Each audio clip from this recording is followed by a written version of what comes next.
మీరు ఎప్పుడైనా అనుకున్నారా, ఒక మహా పాపాత్ముడు కూడా మోక్షం పొందగలడా అని? సమాజంలో పాపాలకు క్షమాపణ లేదని నమ్ముతారు. కాని కృష్ణుడు చెప్పిన అద్భుత సత్యాన్ని తెలుసుకుంటే మీరు ఆశ్చర్యపోతారు.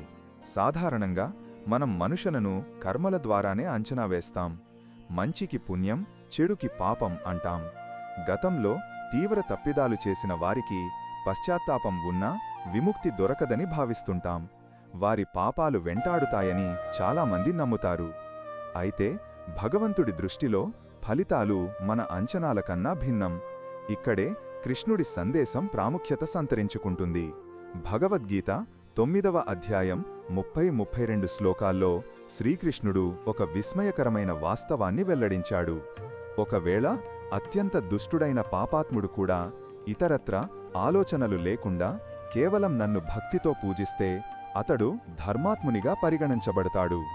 ఎందుకంటే అతను తన సంకల్పాన్ని సరైన మార్గంలో ఉంచాడు. అంటే మీ గత కర్మలు ఎంత భయంకరమైనైనా మనస్ఫూర్తిగా సంపూర్ణ భక్తితో భగవంతుని వైపు మళ్ళితే ఆయన మిమ్మల్ని క్షమించి పవిత్రులుగా భావిస్తాడు. ఇది కేవలం క్షమాపణ కాదు, పూర్తి పరివర్తన. ఆ భక్తి శక్తి వల్ల ఆ పాపాత్ముడు వెంటనే ధర్మబద్ధుడవుతాడు, శాశ్వత శాంతిని పొందుతాడు, వారికి మోక్షం లభిస్తుంది. పాపాత్ములకు కూడా మోక్షం సాధ్యమని కృష్ణుడు స్పష్టం చేస్తున్నాడు.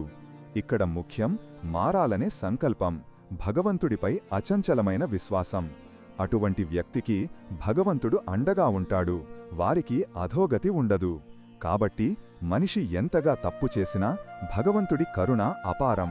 మనస్సు మార్చుకుని భగవంతుని శరణు వేడితే పాప బంధాలన్నీ తొలగిపోతాయి. ఈ అద్భుత జ్ఞానంపై మీ అభిప్రాయం ఏమిటి? కామెంట్లలో తెలియజేయండి.